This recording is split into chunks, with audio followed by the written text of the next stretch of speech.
We survey CEOs, police officers, truck drivers, cooks, engineers. If people are working, we've surveyed them. And what we know in terms of their happiness, workers all want the same things.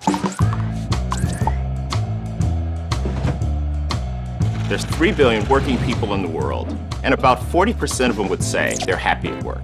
That means about 1.8 billion, or almost 2 billion people, are not happy at work. What does that do, both to those people and the organizations that they work in? Well, let's talk about money. Organizations that have a lot of happy employees have 3 times the revenue growth compared to organizations where that's not true. They outperform the stock market by a factor of 3. And if you look at employee turnover, it's half that of organizations that have a lot of unhappy employees. The miracle thing is you don't have to spend more money to make this happen. It's not about ping pong tables and massages and pet walking. It's not about the perks. It's all about how they're treated by their leaders and by the people that they work with. So, I'd like to share a few ideas that create happy employees. Idea number 1.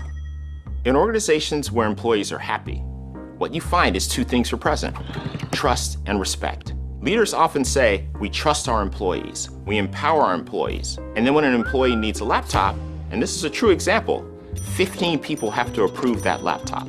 So for the employee, all the words are right, but 15 levels of approval for a $1,500 laptop? You've actually spent more money than the laptop on the approval, and the employee feels maybe they're really not trusted. So what can an organization do to have a high level of trust? The first organization that comes to mind is Four Seasons.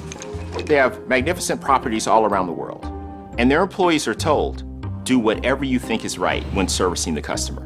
To hand that trust to your employees, to do whatever they think is right, makes the employees feel great. And this is why they're known for delivering some of the best service in the world. Idea number 2, fairness. The thing that erodes trust in an organization faster than anything else is when employees feel that they're being treated unfairly. Employees want to be treated the same, regardless of their rank or their tenure or their age or their experience or their job category compared to anyone else. When I think about great organizations who get fairness right, the first organization that comes to mind is Salesforce. They found that men and women working in the same job with the same level of proficiency were making different amounts of money. So immediately, they calculated the difference and they invested $3 million to try and balance things out. Idea number 3 is listening. So to be a listener who connects with all types of people, we have to unlearn a few things. We've all been taught about active listening and eye contact, an intense stare, and a compassionate look. That's not listening. Repeating what the person says, that's not listening. Being humble and always hunting and searching for the best idea possible, that's what listening is. And employees can feel whether you're doing that or not. They want to know when they talk to you and share an idea, did you consider it when you made a decision? The one thing that everybody appreciates and wants when they're speaking is to know that what they say matters so much, you might actually change your mind. Otherwise, what's the point of the conversation? We all know the things we need to change, the things that we need to do differently. The way you behave, the way you treat others, the way you respond, the way you support defines the work experience for everyone around you.